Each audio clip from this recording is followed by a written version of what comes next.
Olá, eu sou Marina Aze, cirurgiã de cabeça e pescoço, e hoje a conversa vai ser um pouquinho diferente. Hoje eu tenho uma convidada especial, que é a doutora Tânia Falcão, endocrinologista, e o assunto vai ser sobre obesidade e sobrepeso, né? Essa é uma queixa muito frequente no consultório e uma queixa principalmente das mulheres, a mudança corporal, o acúmulo dos quilos ao longo dos anos. Oi Marina, é um prazer estar aqui com você, eu admiro muito o seu trabalho. Bom, a obesidade a gente sabe que é um problema de saúde pública. Atualmente nós temos no nosso país 60% de pessoas que estão acima do peso, seja com sobrepeso ou obesidade. E olha que dado interessante, no último ano, 45% das pessoas tentaram de alguma forma perder peso. E a gente sabe que menos de 3%, Marina, dessas pessoas estão realmente buscando ajuda, usando medicação, com um profissional especialista. Então a maioria tenta, mas não consegue ter resultado. Então por isso esses índices cresceram muito na pandemia. O que os estudos dizem a respeito desse aumento de obesidade e sobrepeso na população? Então a gente sabe que nos últimos anos a gente vive uma sociedade extremamente cansada, a gente tem um aumento de consumo de produtos mais industrializados, com mais açúcares, gorduras saturadas. As pessoas trabalham basicamente sentadas, estão muito sedentárias, praticam menos atividades físicas, mas obviamente esse não é o único fator. A gente tem outros fatores como a herança genética, a gente tem alterações intestinais, você já falou desse tema que você adora, você sabe que eu amo também. Então a gente sabe que mudanças intestinais são fundamentais ali para o aparecimento e manutenção da obesidade. E a doença, ela é crônica e progressiva. Então realmente precisa de um acompanhamento, precisa muitas vezes desse paciente usar um medicamento especializado e fazer esse acompanhamento às vezes por toda a vida.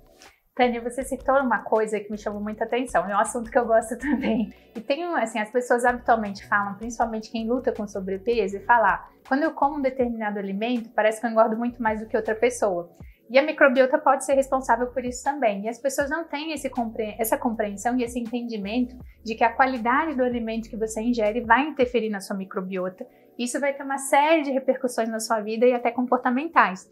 Só que as pessoas não sabem a respeito disso. Quando a gente fala em microbiota, acho que as pessoas se perdem um pouquinho. Explica um pouquinho para eles o que é isso. Então, o que a gente sabe? Hoje em dia, vai muito além de funcionar bem o intestino. Tem gente que fala, não devo ter problema de intestino, meu intestino funciona todos os dias.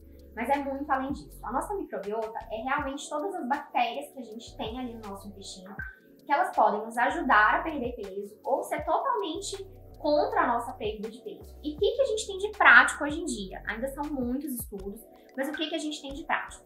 Uma dieta rica em fibras. Isso é fundamental para a gente selecionar essas bactérias boas. Mesclar fibras solúveis e fibras insolúveis. E uma dieta que não seja rica nesses produtos industrializados que a gente tanto fala, que vai selecionar essas bactérias ruins. Uma outra coisa também que eu vejo que é uma queixa bastante frequente entre as mulheres é a constipação. E aí quando a gente começa a perguntar a respeito, ou pelo menos eu pergunto a respeito da alimentação, eu vejo que a ingesta de fibras é muito, muito baixa. E principalmente com alimentos ultraprocessados. Então eu vejo que as pessoas estão pecando em coisas básicas, realmente na educação básica alimentar, que é um pilar fundamental, e com relação à prática de atividade física. Quando eu falo para os pacientes em prática de atividade física, todo mundo vem, mas é difícil, eu faço, eu não tenho resultado. Então eu vejo muito que para se ter um resultado precisa se fazer um trabalho de base também, né, de educação. Então com isso a gente precisa também do acompanhamento da nutrição, que é uma outra coisa que as pessoas negligenciam, que vão uma vez, falam, não funcionou, a dieta é muito rígida. E eu sei, você trabalha também com o apoio de uma nutricionista, a Bianca, e isso é essencial, acho que é maravilhoso para os pacientes. Então eu queria que você explicasse um pouquinho isso para realmente sedimentar isso na cabeça das pessoas, realmente a importância da multidisciplinaridade, de profissionais de áreas diferentes e todo mundo trabalhando conjuntamente. E os resultados não são imediatos, né? Eles demandam um planejamento, que eu acho que isso que é o mais importante. Então, Marina, realmente, o trabalho do endocrinologista é muito associado à nutricionista e a gente também precisa de profissionais, educadores físicos, para estimular esses pacientes. Não é uma coisa fácil, mudar hábitos é extremamente difícil. Esse paciente precisa fazer exercício, comer menos e melhor, ele precisa dormir melhor. Muitas vezes, higiene do sono, a gente fala, mas é um processo difícil. Mas ele dormir mal também atrapalha o processo. Então, é mudar muita coisa naquela rotina, é diminuir tóxicos, diminuir o estresse que ele tem no dia a dia. Então, mudar algumas chaves pode ser complicado, mas esse trabalho é longo e a gente consegue ter resultados quando a gente tem essa equipe multidisciplinar e quando o paciente está empenhado. Isso é fundamental para a gente ter sucesso. Mas realmente esses são os pilares básicos. Mas a gente estaria sendo simplista se a gente falar somente que você vai perder peso somente com dieta e atividade física.